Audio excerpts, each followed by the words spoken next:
ng otoridad na katulad po ng ginawa ng ating Ama kay Jesus. Sapagkat dito po mga kapatid, bilang isang tinatawag natin adopted children, adopted children po tayo ng ating Panginoon Diyos. So, i-claim din natin po yung mga blessings and yung inheritance na belonging to Jesus.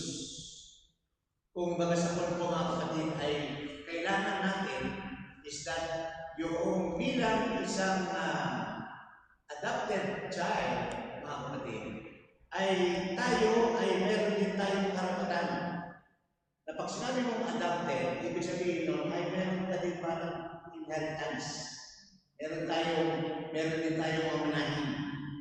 Yung mamanahin natin ngayon, mga kapatid, ay kung ano yung binana ng Panginoong Jesus sa kanyang Ama, mga kapatid ko, sa Kristo, ay siya rin po natin na mamanahin upang tayo ay magkaroon tayo ng tinatawag nating enthusiasm para sa iba, para sa atin kung gagawin para sa iba.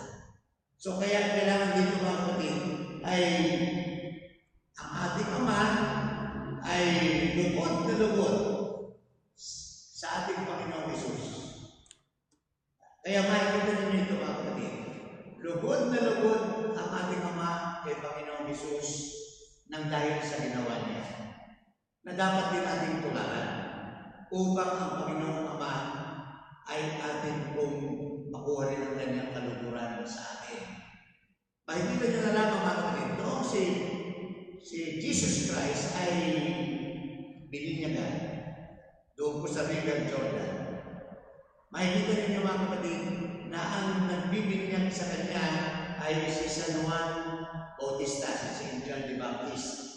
So doon mga kapatid, doon sa River Jordan, noong siya po ay lumapit kay San Juan Bautista, ay ano po ang sinabi ng ating Panginoong Ama, Yahweh ang sinabi. Ano po ang sabi niya nung siya po ay lumapit kay San Juan Bautista? Ang sabi niya, "This is my beloved Son." Ayan. Malinaw na malinaw po yun. "This is my beloved Son, with whom I am well pleased. Listen to him." So kung makikita po ninyo itong picture na iyon mga kapatid, ayan mga kapatid, nakita niyo po yung picture na yan. Yan po yung sa River Jordan na makikita ninyo meron doon kalapati sa taas. Hindi po ba? Yung kalapati sa taas ngayon ay yun po ang banal na Espiritu Santo. Na iyan mga kapatid, noong siya ay binibinyagan, kapatid, doon sa river, sa ilog niya, sa River Jordan na yun, ay nakita ninyo, ito po yung si San Juan Bautista, yung mahawak kay Jesus. Na dito, makikita ninyo na noong siya ay binibinyagan, bumukas ang langit.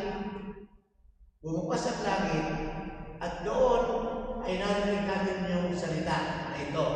Nasabi nito, "This is my beloved Son, with whom I am so pleased." Ang sabi niya.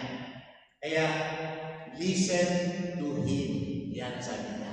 So, makikita niyo po rito mga kapatid, na itong baptism na ito mga kapatid, na ginawa doon sa River Jordan, ay diyan niyo makikita sa isang pagkakataon ang Diyos Ama, ang Diyos Anak, at ang banal na Espiritu Santo. Nakita ninyo mga kapatid yan. At yan mga kapatid, ay ito yung tinatawag nating Blessed Trinity. Amen? Na God the Father, God the Son, and God the Holy Spirit. Ayan.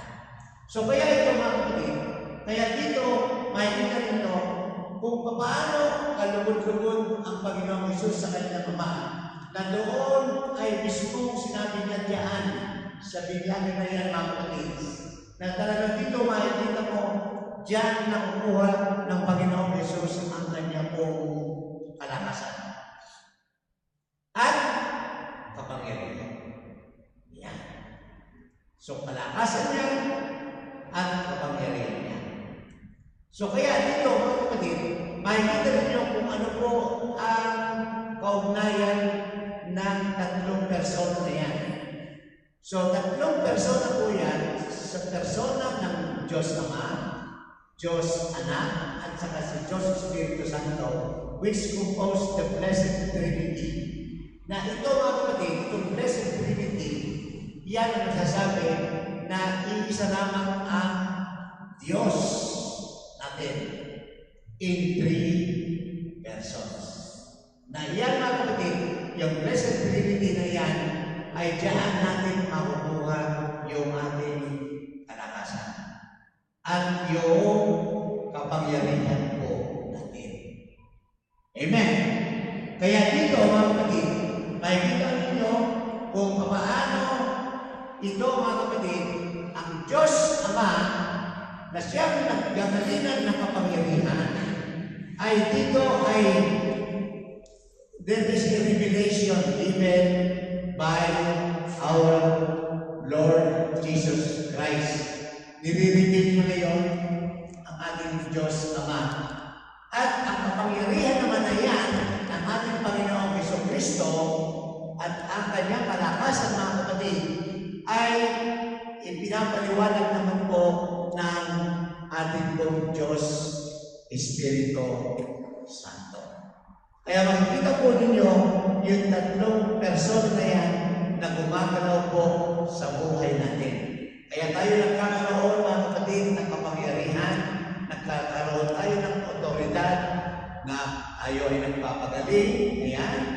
Kung sapagkat tayo, mga kapatid, o kaya tayo ay nagbibigay o tayo po ay ginagamit upang ipaliwanag natin ang salita ng Diyos, meron po tayong karapatan yan magmula po na tayo naman ay mabautismuhan sa ating baptism. Kaya dyan lang po dito. So, kaya dito ay makikita ninyo na yung relasyon, yung right relationship between the loving Father ay makikita mo ninyo rito, ay dito ay lugod na lugod po siya sa ating po, sa kanyang anak na si Jesucristo. At dito naman, mga kapatid, ay makikita ninyo kung paano natin, mga kapatid, yung Trinity, or yung Trinity na ito na pinapakita po sa atin, is we are always reconciled with God through faith and in Jesus. So kaya doon, mga kapatid, ano ngayon naman ang role ng banal na Espiritu Santo? What is the role of the Holy Spirit? Dito, mga kapatid. So, ang Holy Spirit reveals Jesus and God the Father to us. So, kaya yan po ang papel naman na ginagawa ng banal na Espiritu Santo. The grace of the Lord Jesus, sabi po sa 2 Corinthians 13:14, the grace of the Lord Jesus Christ and the love of God and the fellowship of the Holy Spirit be with you all. And in 1 Corinthians 12:3, no one can say Jesus is Lord except by the Holy Spirit. So, ang banal na Espiritu Santo, mga kapatid, ang Spirit of Truth that will lead us into all truth. Kaya yan, mga kapatid, nakita niyo po yung papel na ginagawa po ng tatlong persona. So, kaya dyan, mga kapatid, dyan ngayon, ang pinagsisimulaan o yan po ang origin kung bakit, mga kapatid, sinabi ng ating Panginoong Diyos na sabi niya, ang lahat ng tao ibinibigay sa akin ng Ama ay lalapit sa akin at hindi ko itataboy ang mga lumalapit sa akin. Sapagkat, sabi niya, naparito ako mula sa langit. Ayan.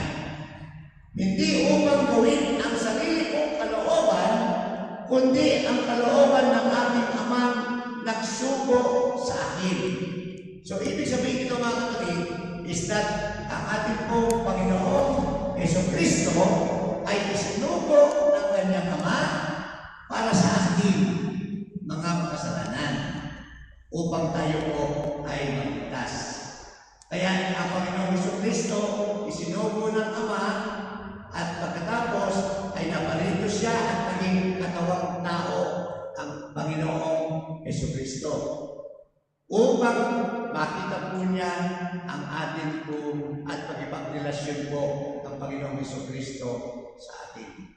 Kaya nakikita ninyo dyan mga kapatid, ang Panginoong Jesucristo naman ay wala na siyang ginawa kung hindi sumunod doon sa kanyang Ama.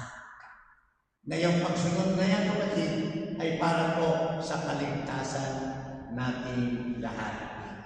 Pero hindi kaya ng banal na Espiritu Santo yan ay hindi kaya ni Panginoong Hesus yan kung wala ang banal na Espiritu Santo. Sapagkat ang banal na Espiritu Santo ang siyang nagbibigay kapatid ng kapangyarihan sa Panginoong Hesus. Nakita ninyo mga kapatid, yung unang-unang temptation na ginawa kay Jesus Christ. Hindi po ba? Inempt ng ni Satanas ang Panginoong Hesus tuon po sa mundo. Pero mga kapatid, sino ang tumulong sa kanya diyan? Noong temptation ni Panginoong Jesucristo, ang banal na Espiritu Santo. Kaya dito mga kapatid, makikita ninyo dyan na itong tatlong persona po na ito na nagkakasama-sama, yung relasyon na yun mga kapatid, nandiyan ang banal na Ama, nandiyan po ang banal na Jesucristo, at pagkatapos ang banal na Espiritu Santo. Aba, talaga, wala na po tayong hihingin sa buhay natin. Amen? Amen. At magagawa natin lahat ang pwede natin gawin para sa Panginoong Diyos. At magagawa natin mahalin ang Panginoong Diyos ng buong puso, ng buong kaluluwa, ng buong kaisipan, at buong kalakasan ng dahil po sa kapangyarihan ibinigay sa atin, kapangyarihan at kalakasan na ibinigay po sa atin ng dahil po sa Diyos Ama, Diyos Anak, at Diyos Banal na Espiritu Santo. Amen! Kaya sabi nito mga kapatid, at ito ang kalooban na nagsuko sa akin na huwag kong pabayaan mawala ang lahat kahit isa sa mga binigay niya sa akin. Sa halip ay bubuhayin. Bubuhayin ko silang muli sa huling araw. Ayan mga kapatid. So makikita na ninyo rito ngayon yung isinugo si Jesucristo para tayo po ay maligtas. At paano tayo naligtas, mga kapatid, ng ating Panginoong Jesucristo? Tayo po ay naligtas because, brothers and sisters, doon po sa Paschal Mystery na itinatawag natin life, death, and resurrection. Ayan. Kaya nakita ninyo, sumunod si Jesucristo sa ating Panginoong Diyos. Wala siyang sinunod kung hindi ang kanyang kalooban. Wala siyang ginawa kung hindi siya, mga kapatid, ang gusto lamang ng Panginoong Diyos sa atin ay maalis tayo sa ating pong mga kasalanan.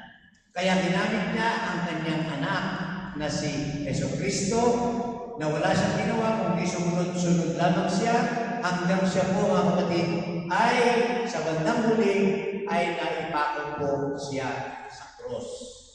At yan, mga kapatid, ay dahil din sa kalooban ng ating pong Ama Yahweh El Shaddai. At diyan, mga kapatid, nakita ninyo kung paano ang ating Panginoong Jesucristo ay pinako siya. At pagkatapos, ano sinasabi ng mga kapatid? Sa pangatlong araw, siya ay mabubuhay na magmuli. Kaya nung ipinako si Kristo, mga kapatid, yan mga kasalanan ko, mga kasalanan mo, kasalanan natin lahat, ay kasabay iyang namatay. Ayan. Namatay yan, mga kapatid, na wala yung kasalanan natin, noong pangatlong araw, kapatid, ay yan ang sinasabi dito ni Jesucristo na sa halip ay bubuhayin ko silang muli sa huling araw. Ayan. Sa halip ay bubuhayin ko silang muli sa huling araw. Kaya dito mga kapatid, ito na po yung tinatawag natin resurrection. Kaya nung nabuhay ang Panginoong Jesucristo on the third day, yung Easter Sunday mga kapatid, nabuhay siya mga kapatid, tayo mga kapatid, sa pagkamatay ng ating spiritual na buhay dahil sa kasalanan, ay tayo ay nabuhay na muli. And we are now, tinatawag niya, new creation. Amen. At nung tayo po ay nabuhay na muli, naging bagong buhay na po tayo lahat. Kaya yan mga kapatid, ang kalooban ng aking Ama na ang lahat ng kumikilala at sumasampalataya sa anak ay pagkaroon ng buhay na walang hanggan at bubuhayin mo silang muli sa huling araw. Kaya mga kapatid, tayo mga kapatid ay kailangan natin na sinasabi ng ating Panginoong Diyos, kilalanin lamang natin siya. Just believe. Maniwala lamang tayo sa Kanya. Sapagkat kapag tayo ay naniwala, mga kapatid, ay nandiyan ang ating Jesucristo na siyang nagsasabi sa atin na bibigyan tayo ng otoridad at kapangyarihan na tayo po ay mabubuhay na manatili. Amen! Amen! Kaya, dito mga kapatid, makikita niyo na tayo ay lugod na lugod ang Panginoong Diyos sa atin. Kaya matapos natin ipakita ang pagmamahal natin sa ating Panginoong Diyos, ay sabihin natin, He will always receive us. Hindi niya tayo tatuloy. Amen. Hindi niya tayo makakit, kahit na tayo ay ganun na lamang ang kasalanan natin, hindi niya tayo itataboy. Kaya sabi niya sa John 6:27, all that the Father gives me will come to me, and whoever comes to me, I will never drive away. Yan. Kaya dito mga kapatid, kapag tayo naman ay kumilala sa ating Panginoong Diyos, ay ito ngayon ang ang kalooban ng Panginoong Diyos sa atin. If we come to Him with our burdens, He will give us rest. Yan. Kaya tayo binibigyan ng katahimikan sa buhay natin. Yung kalooban natin ay masyado tayong tahimik. Kaya sabi nga sa Matthew 11:28, come to me, all you are weary and burdened, and I will give you rest. Kaya tayo mga kapatid, kapag tayo na kay Kristo, kapag tayo na sa ating Panginoong Diyos, mga kapatid, ay nakakaroon tayo ng katahimikan sa buhay natin. Katahimikan, hindi lang ang pisikal, kung hindi katahimikan din, pati emosyonal at spiritual po natin. Lahat ng stress sa buhay natin ay nawawala nang dahil kasama natin ang Panginoong Diyos. Amen!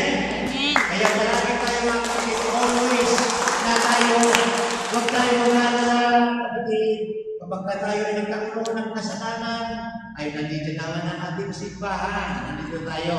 Palagi tayo, atin po i-avail yung mga sakramento natin.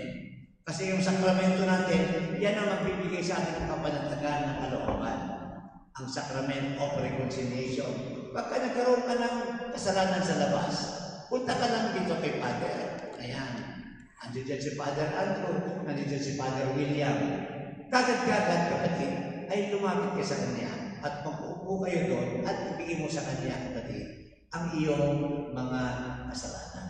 Para magkaroon tayo palagi ng reconciliation sa ating Panginoon Diyos. Para yung ating relasyon sa Panginoon ay hindi nawawalay. Kasi yan mga kapatid, ang mahirap kapag tayo ay nagkakaroon tayo ng paghiwalay, diyan nawawala ang pagmamahal. Nawawala ang love. Ayan mga kapatid.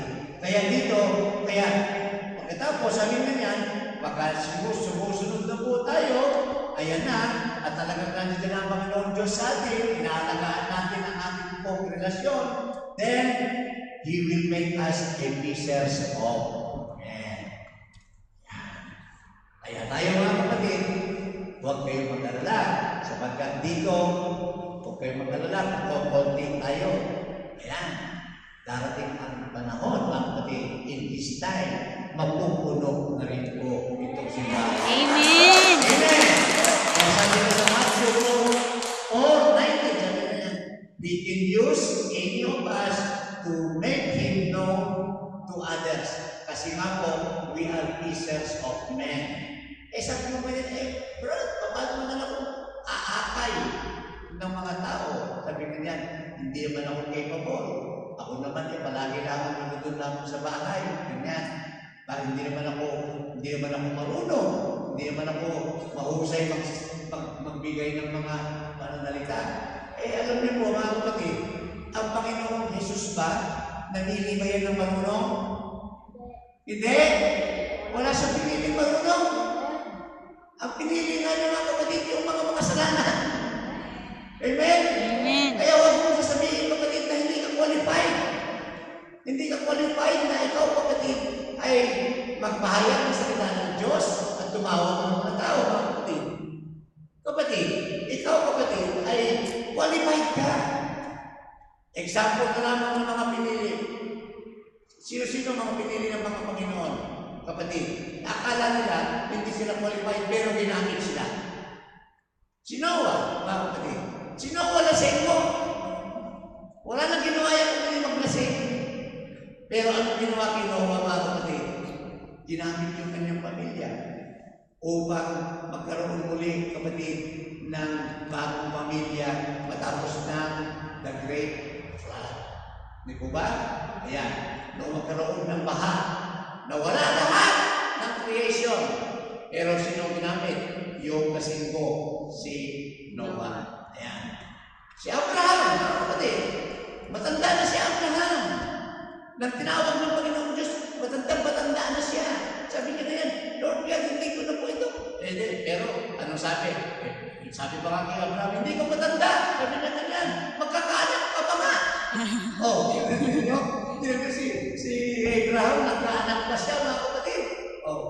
Doon sa kanyang nagkaroon siya ng anak, mga kapatid, na talagang kung makikita mo, doon ay talagang ang Panginoon Diyos, basta gagamitin ka niya, kaysa ikaw ay bata, kaysa ikaw matanda, gagamitin ko pa rin niya.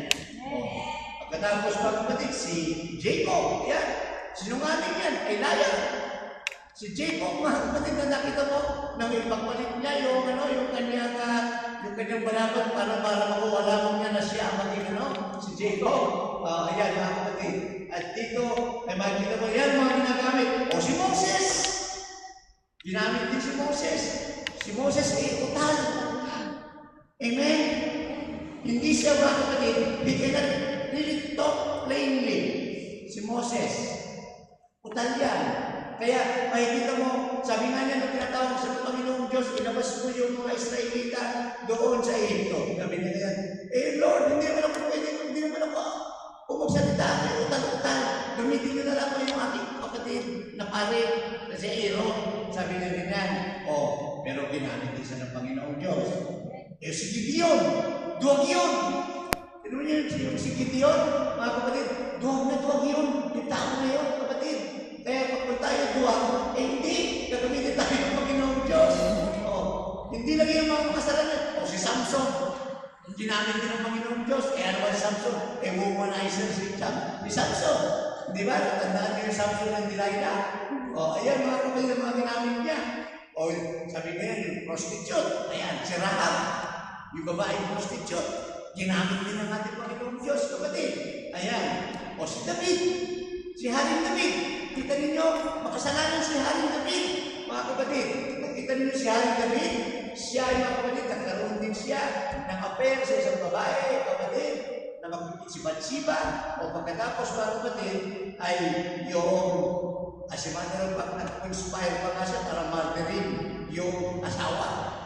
Yung si Bathsheba, para lamang mapasaan niya yung babae. Tinanong mga kapatid, iyan si Jonah. Tandaan niyo si Jonah. Si Jonah, mga kapatid, nagtatago sa Panginoong Diyos. Kasi sinabi niya, punta ka rin sa Ninibe. Sabi niya ganyan. Para sapagkat ikaw ay kailangan ng mga tao doon. Eh anong ginawa ni Jonah? Tago siya ng tago. Doon sa Panginoong Diyos. At saan siya nagtago? Doon sa tiyan ng malaking isda. O 3 araw siya doon mga kapatid. Doon sa tiyan. Pagkatapos, ang ginawa niya, akala niya makakapagtago sa Panginoong Diyos ay nagpita doon sa loob ng tiyan ng isda, mga kapatid na malaki. Pagkatapos, ang ginawa, 3 araw, iniluwa siya ng isda, pumunta rin siya doon sa Ninibe. O, ayan mga kapatid. So ito, kapag kaganyan mga kapatid, gagamitin tayo ng Panginoong Diyos. Amen? Amen. Huwag mo nga sabihin, hindi ka qualified. Huwag mo nga sabihin, ikaw ay hindi ka nag-aral. Huwag mo nga sabihin, kapatid, na ikaw ay elementary graduate lang. Hindi, mga kapatid. Kaya ito, makasalanan man tayo, walang pinag-aralan, gagamitin tayo ng Panginoong Diyos. Amen? Amen. Kaya sabi niya sa Matthew 10:32, whoever acknowledges me before men, I will acknowledge him before my Father in heaven. Amen? Amen. Kaya kung sinong maakay po natin dito, isang kanino lamang na maakay mo, libo-libong anghel ang nalulunod sa ating mga kapatid. Amen? Amen. Kaya dito mga kapatid, nakikita mo na tayo ito ay in conclusion, dapat maging kontento na tayo sa buhay natin. Kasi mga kapatid, ito na ang assurance ng ating Panginoong Diyos sa atin. Napakaganda ng mga assurance niya ibinigay sa atin. Ang assurance niya na kapag tayo lumapit sa Kanya, hindi niya tayo pwedeng itabuhan. Amen? Amen. Ang assurance niya mga kapatid na kailangan sundin niya ang kalooban ng ating Panginoong Diyos at sinabi niya na kapag tayo nagkakasala, binubuhay niya tayo muli. Amen? Amen. Binibigyan niya tayo ng kalakasan muli. Binibigyan niya tayo muli, kapatid, ng kapangyarihan at kapagitan. Ganyan ang ating Panginoong Hesus. Kaya, maging kontento na tayo sa buhay natin. Kaya kailangan natin mga kapatid, kailangan na maging kakontentuhan natin yung basic need natin is ito na lamang natin sa ating Panginoong Diyos.